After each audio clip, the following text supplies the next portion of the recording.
सिद्धार्थनगर से बड़ी खबर। शोहरतगढ़ तहसील पर सपा का जोरदार धरना प्रदर्शन और पैदल मार्च। महंगाई, बेरोजगारी, पेपर लीक और कथित अशोभनीय टिप्पणियों के विरोध में सड़कों पर उतरे हजारों कार्यकर्ता। पूर्व विधायक चौधरी अमर सिंह के नेतृत्व में निकाली गई विशाल यात्रा, जहां पर बोरा पेट्रोल पंप से शुरू होकर तहसील परिसर में समाप्त हुआ मार्च। सपा कार्यकर्ताओं ने भाजपा सरकार के खिलाफ जमकर नारेबाजी की। राज्यपाल को संबोधित ज्ञापन उप जिलाधिकारी को सौंपा गया। नीट पेपर लीक मामले में दोषियों पर कड़ी कार्रवाई की मांग की है और महंगाई, बिजली कटौती और किसानों की समस्याओं को लेकर सरकार को घेरा। 2027 में भाजपा सरकार को सत्ता से बाहर करने का संकल्प भी दोहराया गया।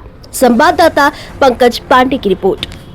अब जी, महंगाई, पेपर लीक, भ्रष्टाचार, तमाम मुद्दों को लेकर आपने करीब 2 किलोमीटर तक पैदल मार्च करते हुए बीजेपी सरकार का विरोध करके आज ज्ञापन सौंपा है। क्या कुछ मामला पूरा था? देखिए, समाजवादी पार्टी की माननीय राष्ट्रीय अध्यक्ष और पार्टी के निर्देश के क्रम में जिले स्तर पर हुआ। अब की बार आज हमारे लोगों ने, पार्टी के लोगों ने, हमारे साथियों ने, सभी मित्रों ने मिल करके आज सोहरतगढ़ विधानसभा में, सोहरतगढ़ तहसील में देश की, प्रदेश की भारतीय जनता पार्टी की गलत नीतियों के खिलाफ, गलत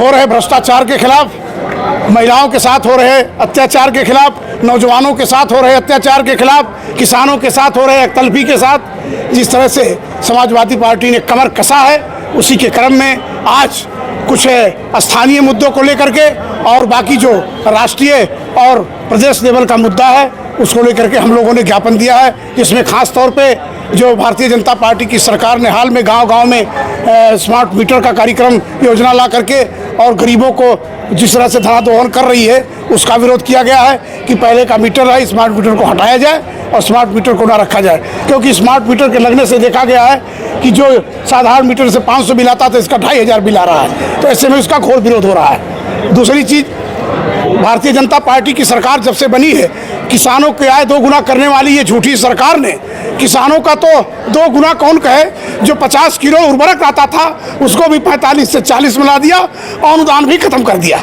और उसकी भी उपलब्धता नहीं हो पा रही है। किसान दर दर ठोकर खा रहा है, दर दर दौड़ रहा है। नौजवान के रोजगार की बात है, 2 करोड़ नौकरी देने वाली, रोजगार देने वाली ये झूठी सरकार भाजपा की जिस तरह से 14 के पहले, 14 के बाद घोषणा किया, आज तक नहीं किया। नौजवानों के साथ हो रहे, उनके भविष्य के साथ खिलवाड़ कर रही है। नीट की परीक्षा अभी देखिए, पेपर लीक कराया, हर एग्जाम को लीक कराती है, डिसमिस करती है। जब इनके पास पैसा फीस का पहुंच जाता है तो उस पैसे को हड़पने के बहाने परीक्षा को ही निरस्त कर देते या तो लीक करवा देते हैं। और बाकी महंगाई को ले लीजिए, आप मुद्रास्फीति को ले लीजिए। 14 के पहले प्रधानमंत्री कहा करते थे पैसा लुढ़क रहा है, 58 रुपया 85 पैसे से 96 रुपया हो गया इनकी सरकार में। अब कहाँ जवाब दे रहे हैं? तो जिस तरह से भारतीय जनता पार्टी देश और प्रदेश में अराजकता मचा रखी है, देश के किसानों के साथ, प्रदेश के किसानों के साथ, गांव के किसानों के साथ, नौजवानों के साथ, माँ बहनों के साथ और मजदूरों के साथ छलावा कर रही है, उसके खिलाफ समाजवादी पार्टी पूरे प्रदेश में अब की बार अभियान चला रही है। उसी के क्रम में हम लोगों ने कमर कस लिया है। आने वाले 27 में भारतीय जनता पार्टी की उत्तर प्रदेश से सरकार जाएगी और राष्ट्रीय अध्यक्ष आदरणीय अखिलेश यादव जी के नेतृत्व में समाजवादी पार्टी की प्रचंड बहुमत की सरकार बनने जा रही है, बनेगी।